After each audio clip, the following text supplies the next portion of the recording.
Assalamualaikum warahmatullahi wabarakatuh.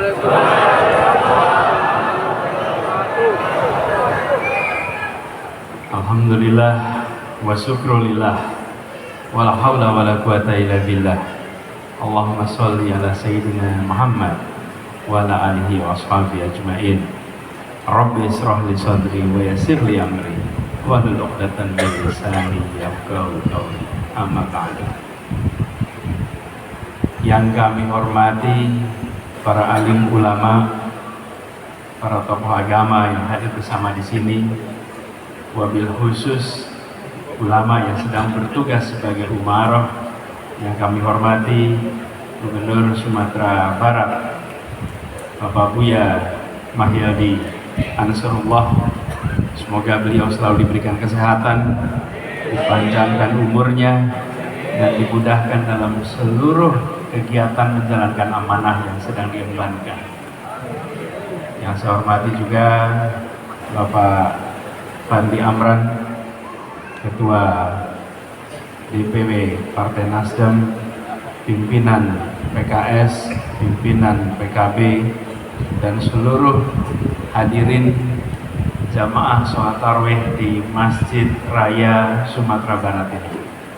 Saya bersyukur sekali, alhamdulillah, pada siang hari ini bisa kembali ke Sumatera Barat dan malam hari ini bisa bersama-sama sujud di Masjid Raya ini. Sebuah kesempatan yang insya Allah membawa keberkahan bagi kita semua. Jadi Bapak sekalian, saya datang kembali ke sini berniat memang untuk silaturahmi, menyapa sekaligus menjenguk saudara-saudara kami, saudara kita yang sedang mengalami ujian. Tadi kami sampaikan di sana, bertemu dengan beberapa, saya sampai di Padang Pariaman, menyampaikan kepada mereka simpati dan juga pesan. Insya Allah di balik ujian ini akan datang hikmah yang besar. Amin. Tapi kita ini taunya hikmah datangnya besok. Tidak ada hikmah yang datangnya kemarin, datangnya selalu besok. Jadi kita harus sabar melewati ini semua. Dan itu juga yang tadi saya sampaikan kepada saudara kita yang sedang menghadapi ujian. Insya Allah mereka diberikan kekuatan untuk melewati masa-masa yang penuh ujian ini. Memang saya dengar curah hujannya luar biasa. Merasakan besar ya hujannya ya?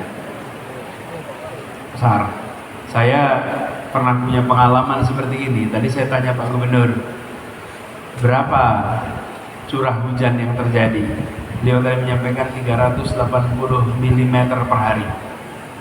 Itu melampaui ekstrim. Karena disebut hujan ekstrim itu kalau di atas 150. Nah ini 380, jadi ekstrimnya terlewati. Jakarta pernah mendapatkan seperti itu 4 tahun yang lalu, 2020 tanggal 1 Januari itu curahnya 377. Jadi yang kemarin terjadi di sini lebih banyak lagi. Itu saja rekor tertinggi curah hujan yang pernah terjadi. Pak Gubernur waktu saya datang menengok, nah ini unik ini di Jakarta. Di Jakarta ini kalau banjir sedikit gubernurnya diramaikan. Betul tidak? Betul, ramai betul. Jadi alhamdulillah Buya di sini lebih teduh Buya ini. Hatta banjir masih ini. Nah, satu ketika saya datang ke tempat yang kebanjiran itu, memeriksa, melihat.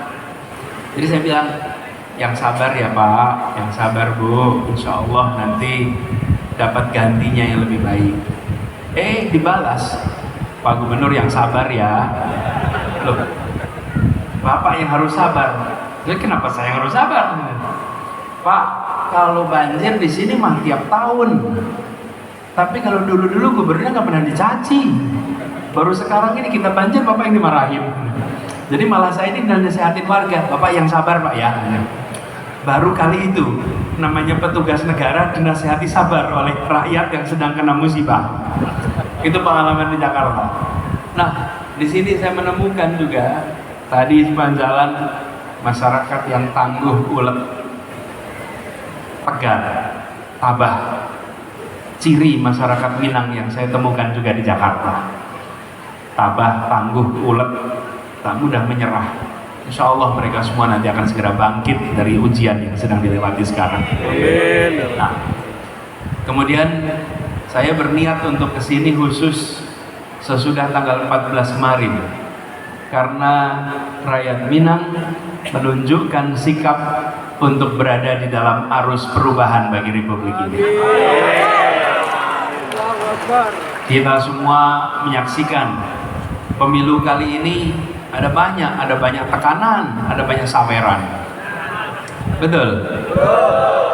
Ada guyuran, ada tekanan. Tapi yang menarik di sini, tekanan itu tak membuat bergoyang. Guyuran itu tak membuat bergeser. Tetap lempeng pada garis perubahan. Insya Allah kita akan hadirkan sama-sama perubahan di negeri ini. Dan ini mengingatkan bahwa seperti disampaikan oleh Pak Gubernur tadi, Pak Buya Mahyildi, bahwa di tanah ini, di ranah Minang ini dilahirkan dan ditumbuhkan pribadi-pribadi berintegritas, pribadi-pribadi cerdas, yang pada masa awal Republik ini betul-betul menentukan arah. Tadi sudah diceritakan oleh beliau bagaimana penyambung nyawa Republik terjadi di tempat ini, dan bagaimana musik integral Nasir membuat kita sekarang menyatakan NKRI harga mati. Kalau ada yang menyebut NKRI harga mati, tidak boleh lupa menyebut nama Pak Natsir. Karena yang mengembalikan dari Republik Indonesia Serikat kepada NKRI namanya Muhammad Natsir. Dan inilah kontribusi luar biasa. Tapi bukan hanya itu saja. Dari mulai itu ada Sultan Syahrir, berderet nama-nama yang sampai sekarang saya selalu memiliki rasa kagum. Kebetulan dari kecil saya dibacanya biografi. Nah, biografi yang saya suka salah satunya itu biografi Agus Salim, Haji Agus Salim. Menguasai bahasa banyak, berkeliling kemana-mana. Biografi Hatta. Jadi cerita tentang Bukit Tinggi, Jam Gadang itu menempel sejak kecil. Sampai akhirnya ketika saya kuliah, saya khusus naik bis sampai ke Bukit Tinggi dari Jogja. Untuk apa? Untuk lihat Jam Gadang. Saya bayangkan jamnya besar sekali. Sampai ke sana ternyata ya memang besar di foto gitu. Waktu itu belum ada Instagram, belum ada Facebook. Jadi namanya lihat jam itu imajinasi. Ini rupanya Jam Gadang itu. Dan begitu lihat Ngaresiano, tak aneh dari tempat ini muncul sastrawan-sastrawan yang luar biasa. Keindahan alamnya, suasana masyarakatnya, apalagi pada masa itu barangkali surau masih memainkan peran yang besar untuk berkumpulnya mereka-mereka yang pulang dari rantau berdiskusi dengan masyarakat komunitasnya. Surau, mudah-mudahan surau-surau nanti terus akan menjadi tempat untuk penempaan generasi-generasi baru kita. Amin. Itu sebabnya saya selalu merasa setiap kali kembali ke ranah Minang, kembali ke kampung halaman sendiri, seperti berada di kampung sendiri. Begitu juga ketika aktif di Jogja, banyak aktivis-aktivis yang berasal dari Minang, mahasiswa-mahasiswa yang berasal dari Minang yang kuliah di Jogja. Jadi di sana namanya Baringin Mudo. Baringin Mudo ini anak-anak asal dari ranah Minang yang belajar di Jogja. Semua tokoh-tokohnya, aktivis-aktivisnya. Nah, interaksi bersama inilah, silaturahmi ini, persaudaraan ini yang kita ingin jaga sama-sama ke depan. Dan saya merasa bersyukur, saya ingin sampaikan di kesempatan ini rasa terima kasih atas dukungannya, atas supportnya, atas pilihannya, sehingga masyarakat Minang bukan hanya yang di Sumatera Barat tapi di luar sana berada di dalam barisan perubahan. Dan saya pun sampaikan begitu, ke depan insya Allah apa yang disampaikan Buya tadi diijabah oleh Allah. Amin. Insya Allah kita bisa lakukan perubahan itu lewat jalur pemerintahan. Dan saya tegaskan kepada semua, saya akan terus berada di dalam barisan perubahan ini. Karena di sini pernah merasakan bagaimana berjuang bersama dan ternyata yang diperjuangkan melakukan perubahan. Nah, kita ingin yang diperjuangkan kita lempeng sama-sama. Kita berjuang sama-sama karena kita menginginkan demokrasi kita menjadi demokrasi yang memperjuangkan kepentingan rakyat, bukan demokrasi yang memperjuangkan kepentingan oligarki. Biaya yang tinggi yang dikeluarkan hanya akan meninggalkan tagihan yang harus dikembalikan. Perjuangan yang kita lakukan adalah perjuangan dengan tenaga dari rakyat. Setiap kali saya berjalan dalam kegiatan keliling Indonesia, semua orang datang bukan karena bayaran, datang karena ingin adanya perubahan. Jabat tangan di mana-mana. Saya tadi ceritakan, tahun 2023 adalah tahun seumur hidup saya paling banyak berjabat tangan. Belum pernah saya berjabat tangan sebanyak tahun 2023. Kemana saja, dan setiap jabat tangan itu mengirimkan pesan. Tidak ada jabat tangan basa-basi, hanya sekedar tempel, tidak ada. Semua jabat tangan dengan penuh semangat, jabat tangan yang mengirimkan pesan. Pak Anies, titip perubahan, titip anak-anak kita, titip ada akses kesehatan, titip. Itu yang membuat saya merasakan ada aspirasi luar biasa di seluruh wilayah Indonesia. Dan aspirasi itu aspirasi yang murni, bukan bayaran, bukan tekanan. Itulah keinginan yang sesungguhnya. Ini yang harus kita perjuangkan. Ini yang tidak boleh kita lewatkan begitu saja.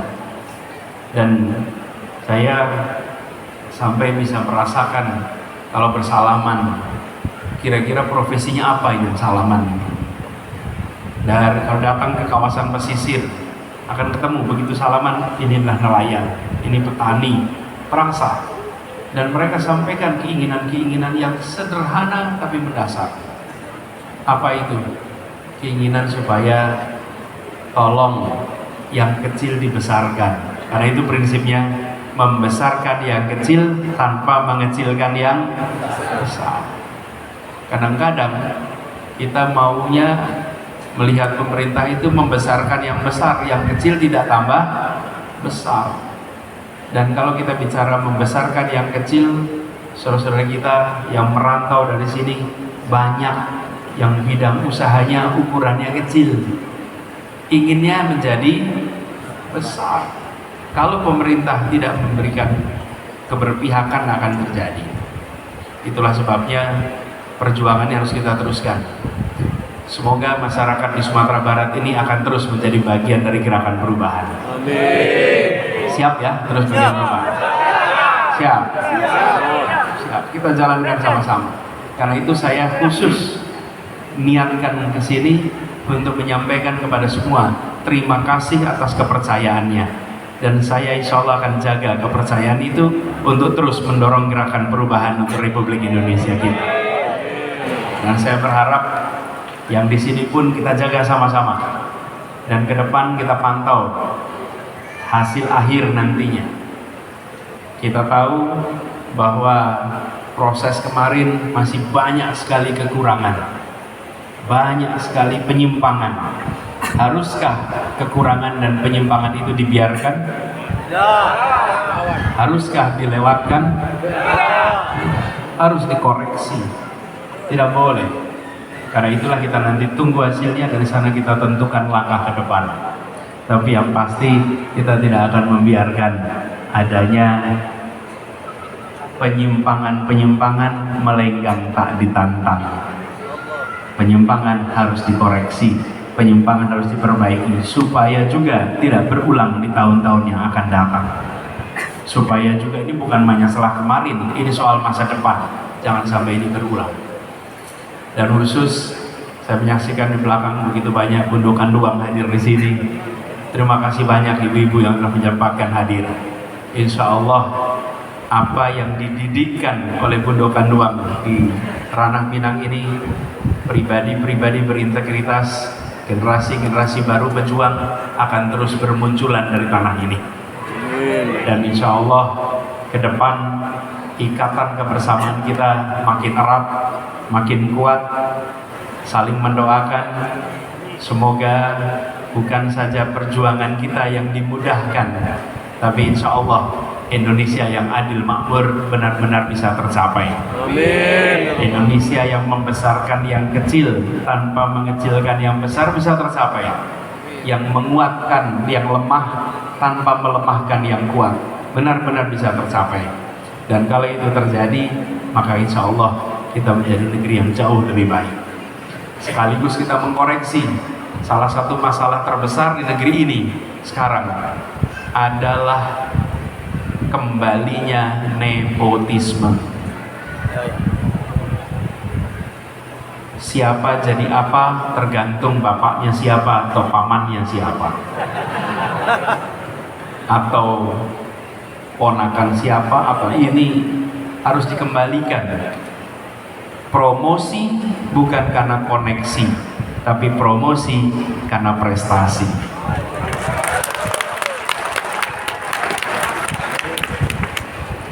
Ingat-ingat, promosi bukan karena koneksi, promosi karena prestasi. Kalau di pemerintahan orang dipromosikan karena koneksi, maka habislah orang-orang yang tidak punya orang dalam, tidak punya ordal. Betul. Di kepolisian, di TNI, di ASN, di perusahaan swasta, ini harus dikembalikan. Prestasilah yang menentukan promosi, bukan koneksi. Dan itu untuk kepentingan siapa? Untuk kepentingan negeri ini. Bayangkan anggaran begitu besar dititipkan kepada pengelola yang tidak memiliki prestasi tapi punyanya koneksi. Berbahaya tidak? Bahaya. Jadi mengembalikan ini penting. Bahasa resminya namanya meritokrasi. Itu bahasa kerennya. Tapi intinya adalah yang berprestasi dapat promosi. Bila itu dikerjakan, negeri ini akan jauh lebih baik. Dan itu yang dulu dicontohkan oleh para pendiri republik ini. Mereka tidak pernah mendorong anaknya, tidak pernah mendorong keponakannya. Mereka mendorong orang-orang berprestasi yang ada di sekitarnya. Betul tidak? Jangan sampai ini dirusak. Sistem yang sudah ditata dulu dengan baik, ini bagian dari perubahan. Insya Allah kita bisa laksanakan perubahan ini. Insya Allah kita bisa kerjakan, dan insya Allah akan berdampak kepada kita semua. Izinkan saya mengakhiri dengan mengucapkan terima kasih kepada Pak Gubernur yang telah memberikan kesempatan untuk bisa bersilaturahmi pada takmir Masjid Raya Sumatera Barat. Alhamdulillah senang sekali bisa akhirnya bersilaturahmi kembali. Insya Allah apa yang kita ikhtiarkan akan dijabah oleh Allah. Insya Allah ini perjumpaan bukan perjumpaan penutupan, ini perjumpaan babak baru untuk perjuangan kita ke depan. Terima kasih. Assalamualaikum warahmatullahi wabarakatuh. Waalaikumsalam warahmatullahi wabarakatuh.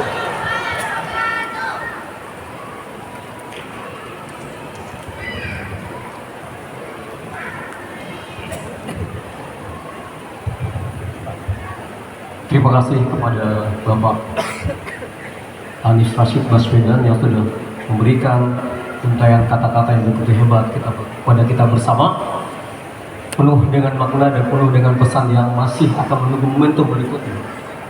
Waktu yang akan menentukan kita apakah kita termasuk yang tidak lurus dengan perubahan ini, insya Allah. Karena semua syarat sebenarnya untuk membuat negara kita ini makmur, kaya raya, sejahtera ada semuanya, didukung dengan sumber daya alam yang ada. Yang terjadi adalah seperti etika untuk mengelolanya. Kita perlu pemimpin yang hebat untuk membuat Indonesia lebih sejahtera kemudian. Dan kita tidak akan biarkan kezaliman akan mengangkat Indonesia membuat semakin merana. Mudah-mudahan di bulan Ramadan ini ketika doa-doa dijabah, mari kita semua berdoa kepada Allah agar Allah memberikan rahmat kepada Indonesia dan memberikan pemimpin terbaik untuk Indonesia.